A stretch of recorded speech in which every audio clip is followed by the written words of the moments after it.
Salut à tous, c'est François Rousseau. Si vous êtes passionné par les voitures, vous êtes au bon endroit. Continuez à regarder, on va entrer dans le vif du sujet.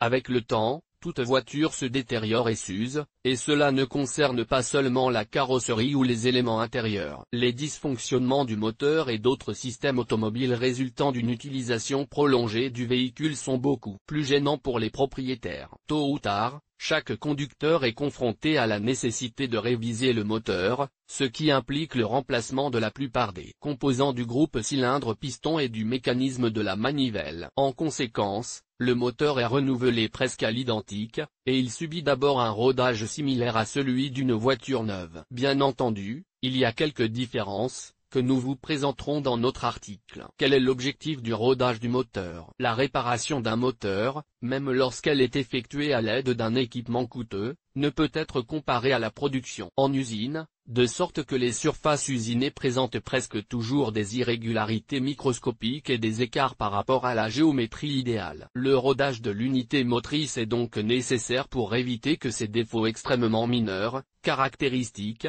soit dit en passant, des moteurs neufs, ne se transforment en défauts importants. Le risque de problèmes plus graves augmente considérablement si la voiture n'est pas utilisée en douceur au début. Tant que les parties frottantes ne sont pas usinées, il ne faut pas laisser le moteur surchauffer, car cela peut entraîner une déformation plus importante des éléments du moteur. Le rodage du moteur après la révision suppose que le propriétaire de la voiture conduise, en respectant les limitations de vitesse recommandées, pendant environ 3000 km après la révision. Toutefois, le rodage complet des surfaces de frottement, qui consiste à aplanir toutes les irrégularités, se produit, comme le montre la pratique, après avoir parcouru entre 10 000 et 15 000 km. Au cours de cette période, la probabilité de voir apparaître des rayures importantes et de voir fondre les pièces de frottement est considérablement réduite. Une ligne directrice pour les conducteurs est de conduire à 60% des charges normales pendant la période de rodage. Notez qu'il s'agit d'un chiffre approximatif,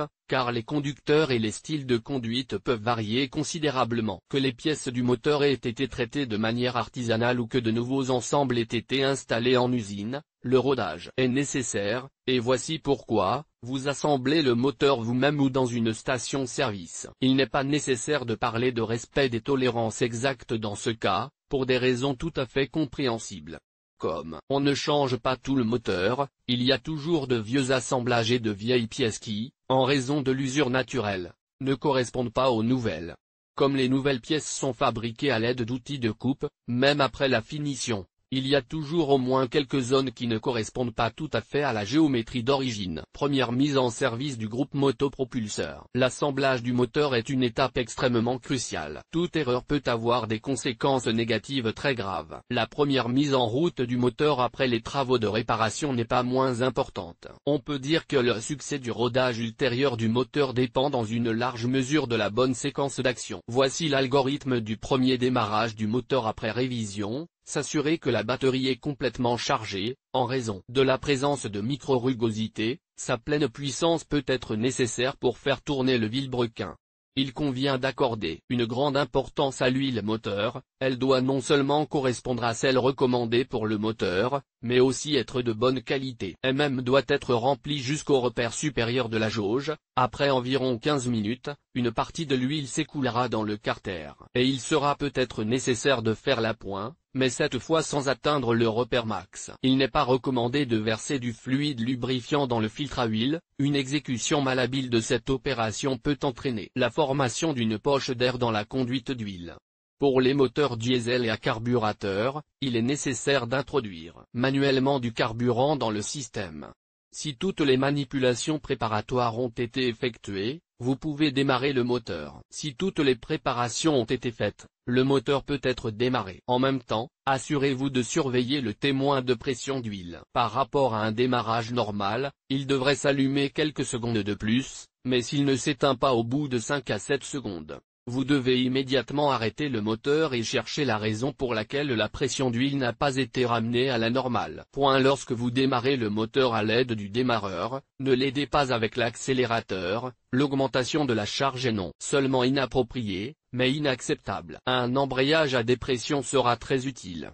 Si l'ampoule s'est éteinte, il est nécessaire de chauffer le moteur à 85 km au ralenti, sans accélérer. Pendant que le moteur chauffe, vous pouvez regarder sous le capot et sous la voiture pour vous assurer qu'il n'y a pas de fuite de liquide, y compris d'huile et de tossol. N'oubliez pas que l'apparition d'une odeur de brûlé lors du premier démarrage après la révision est un phénomène normal, qui résulte de l'épuisement des lubrifiants appliqués lors de l'assemblage du moteur. Une fois que le groupe moteur a atteint sa température de fonctionnement, on observe une légère baisse de la pression et même dans le système, car le fluide chaud devient plus fluide. Une pression de 0,4 à 0,85 kg cm2 est considérée comme acceptable. Si elle est inférieure, il y a des problèmes dus à des erreurs de montage ou à l'utilisation d'un lubrifiant de mauvaise qualité. Après avoir chauffé, le moteur doit être arrêté et redémarré seulement lorsqu'il a refroidi à 40 degrés centigrades. Ces cycles de démarrage-arrêt du moteur doivent être effectués environ une douzaine et demie, après quoi vous pouvez faire fonctionner le moteur à des vitesses plus élevées, les 3 premières minutes, à 1000 tours par minute, puis pendant 4 à 5 minutes moins à 1000 et demi tours par minute, après quoi 5 minutes pour faire fonctionner le moteur à 2000 tours par minute. Lire aussi: comment installer de manière autonome un chauffage au sol sur la voiture, durée et particularité du rodage du moteur après la révision. La période la plus importante pour le moteur restauré est celle des 3000 premiers kilomètres. Pendant cette période, il est extrêmement important de respecter inconditionnellement le mode de conduite recommandé, surtout avant d'atteindre le kilométrage de la voiture en 1000 km. Énumérons les règles générales du rodage: rouler à haut régime est inadmissible, et rouler à régime réduit par rapport au régime nominal est également indésirable. Le mode de conduite économe ne signifie pas qu'il faille conduire à une vitesse et à un régime constant, le rythme de conduite doit être modifié, mais dans les limites autorisées. Il est fortement déconseillé de charger le véhicule pendant la période de rodage, et encore plus d'utiliser une remorque. Évitez les accélérations-décélérations brusques. Abandonnez complètement l'habitude du frein moteur. Strictement parlant, le rodage ne permet pas de faire fonctionner le moteur, même à court terme, en mode lourd. Il est toujours nécessaire de commencer avec des charges très modérées, en les augmentant progressivement. Il n'est pas souhaitable de travailler longtemps au ralenti, uniquement pour chauffer l'unité motrice, car le ralenti est également considéré comme un mode lourd et difficile pour la voiture. Comme pour une voiture neuve, l'huile moteur doit être vidangée après les premiers milliers de kilomètres. Dans ce cas, le lavage du moteur est inadmissible, de même que l'utilisation de toutes sortes d'additifs et d'adjuvants. Examinons les caractéristiques du rodage du groupe motopropulseur en fonction de la composition des travaux effectués dans le cadre de la révision. La reconstruction est complète et partielle. La reconstruction complète du moteur suppose que des travaux ont été effectués, touchant tous les principaux systèmes du moteur, CSP, CMM, distribution. Dans ce cas, le kilométrage recommandé pendant la période de rodage est d'au moins 3000 km. La réparation partielle est associée au remplacement et à la restauration d'éléments individuels du moteur, segments de piston, arbres à cam, soupape, et, dans la plupart des cas, le rodage des pièces est suffisant pour rouler en douceur pendant un millier de kilomètres. La révision complète étant plus courante, nous donnerons des recommandations sur le rodage dans ce cas, avant de prendre la route. Faites chauffer le moteur au ralenti, mais pas trop longtemps, nous avons déjà dit que c'était nocif, il atteindra sa température de fonctionnement pendant la conduite. Il est souhaitable de planifier l'itinéraire de manière à minimiser la conduite sur des pentes raides. Pendant la période de rodage, il est déconseillé d'avoir des passagers dans l'habitacle. Le freinage du moteur, l'accélération rapide et le freinage d'urgence sont inacceptables. La vitesse de conduite recommandée est de 60 km/h, quel que soit le type et la puissance du moteur. En même temps, le régime doit être maintenu en dessous de 2500 tours minute et en dessous de 1500 tours minute pendant une longue période. Attention à ne pas faire fonctionner l'unité motrice en tension. Une erreur fréquente consiste à rouler sur un seul rapport à une vitesse constante. Le dosage de la charge du moteur doit se faire en douceur, la décélération-accélération doit être présente, mais la vitesse doit toujours correspondre au rapport sélectionné. Dans ce cas, le moteur tourne à la vitesse moyenne de ce mode. Une conduite modérée pendant la période de rodage permet aux segments de piston de se stabiliser, de s'installer confortablement à leur place, les gorges du piston, la surface du cylindre acquiert progressivement une propreté de miroir, etc. En d'autres termes, une conduite réelle permet d'aplanir toutes les imprécisions dont il est impossible de se débarrasser lors de la rectification, même avec l'équipement le plus moderne. Il convient également de noter que la période de rodage spécifiée de 3000 km est considérée comme le minimum nécessaire pour une révision complète, le rodage complet des éléments mobiles des moteurs à combustion interne modernes s'effectuant après 7000 A. En d'autres termes, une période de rodage plus légère devrait durer beaucoup plus longtemps. Les charges maximales ne sont autorisées qu'après le segment susmentionné. Méthode de rodage des moteurs. L'algorithme décrit ci-dessus est le rodage naturel classique. Mais à part cela, il existe au moins 3 autres méthodes de rodage des pièces de l'unité motrice restaurée. La méthode de rodage à froid, réalisée à l'aide d'un banc spécial. Le rodage à froid, réalisé sans banc.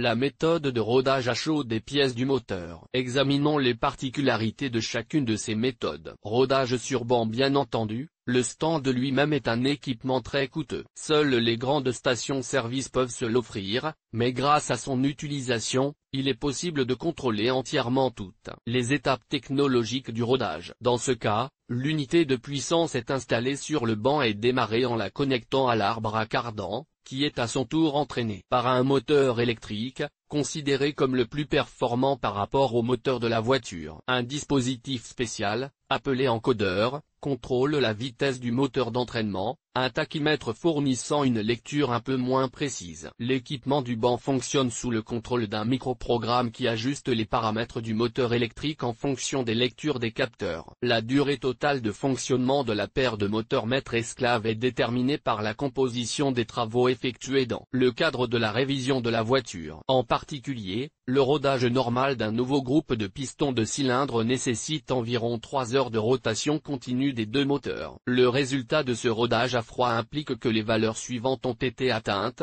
lorsque le CA tourne au ralenti, à un régime ne dépassant pas 600 tours par minute, le régime se stabilise.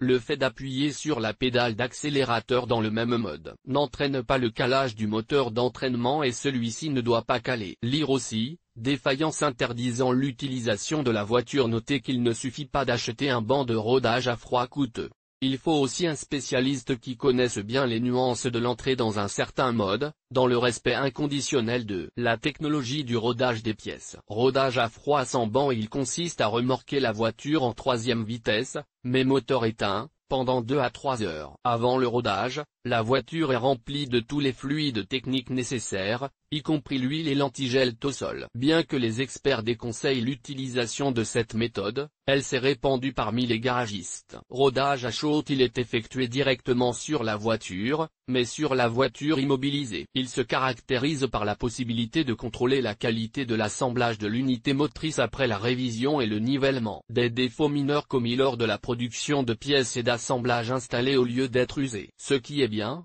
c'est que cette technologie peut être utilisée dans des conditions de garage. Algorithme de rodage à froid. Démarrer le moteur, régler le nombre de tours au niveau du mode ralenti, laissez-le tourner pendant environ 3 à, puis couper le moteur pendant à peu près le même laps de temps. Répétez le cycle 10 à 15 fois. L'arrêt du moteur est nécessaire pour éviter une surchauffe locale de l'unité motrice. Redémarrer le moteur, régler le régime à 1,200 termine et l'augmenter progressivement jusqu'à environ 50% du niveau maximal. Calculez l'augmentation du nombre de tours de manière à ce que la durée totale du fonctionnement de l'unité motrice soit de 45 à 50 minutes. Au cours de la dernière phase, surveillez particulièrement la température du moteur. Si elle augmente de manière incontrôlée, arrêtez le moteur, laissez-le refroidir et ne le remettez en marche qu'ensuite. Si tout est normal, vérifiez les niveaux des fluides techniques et la présence-absence de fuite, mesurez la compression des cylindres. Enfin, à l'issue de la période de rodage, remettez l'allumage et réglez le jeu des soupapes. Rodage naturel du moteur. La séquence même du rodage classique a déjà été décrite. Il convient de noter que, quelle que soit la complexité et la composition du travail de restauration, le rodage doit être effectué exclusivement en douceur, même si l'on se limite à remplacer la chaîne. Bien entendu, le kilométrage cumulé dans ce cas sera minime, de l'ordre de 500 km. Ne pas rouler en 5e vitesse et démarrer très doucement. Nous avons déjà mentionné l'importance d'utiliser une huile moteur de bonne qualité, Mais il est tout aussi important d'utiliser un bon carburant, au moins jusqu'à la fin de la période de rodage. Ce qu'il ne faut pas faire. Nous avons partiellement mentionné ce qu'il est extrêmement indésirable de faire. Pour une meilleure mémorisation, nous allons donner la liste complète des actions interdites. Il est interdit d'augmenter le régime au-delà de la valeur de 2000 Thermin, les accélérations, décélérations brusques, notamment du moteur, sont inadmissibles. Le rodage doit être effectué dans une version légère, sans passagers ni chargement.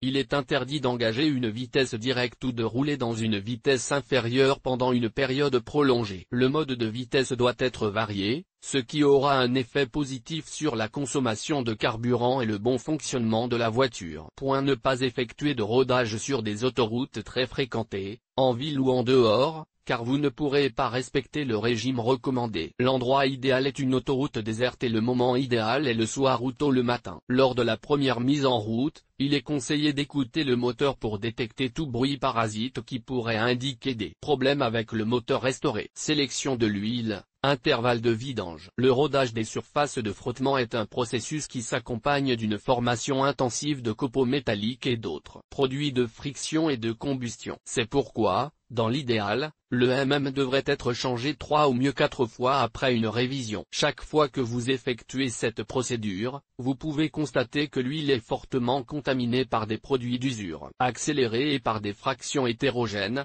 invisibles à l'œil nu ou perceptibles. En théorie, la première vidange, mode de rodage naturel, est effectuée après 500 km. La deuxième, après 1000 km, la troisième, après 2000 km supplémentaires. Seuls les lubrifiants recommandés par le fabricant, en termes de viscosité et de marque modèle, doivent être utilisés. L'utilisation de produits bon marché n'est pas souhaitable, ne serait-ce que parce qu'ils contiennent rarement des additifs antigrippants. La dernière fois que nous changeons le c'est après la période de rodage. Nous avons déjà répondu en partie à la question de savoir quelle huile verser après la révision, mais nous rappelons au passage la saisonnalité. En été, il est recommandé d'utiliser un lubrifiant d'une viscosité de 15 W40/10 W40. En saison froide, 10 W40/5 W30. Selon la norme API, les huiles de rodage doivent être caractérisées par une faible viscosité, même si les compositions à haute viscosité contribuent à éliminer la rugosité de la surface des pièces du moteur lubrifié. Dans tous les cas, avant le rodage,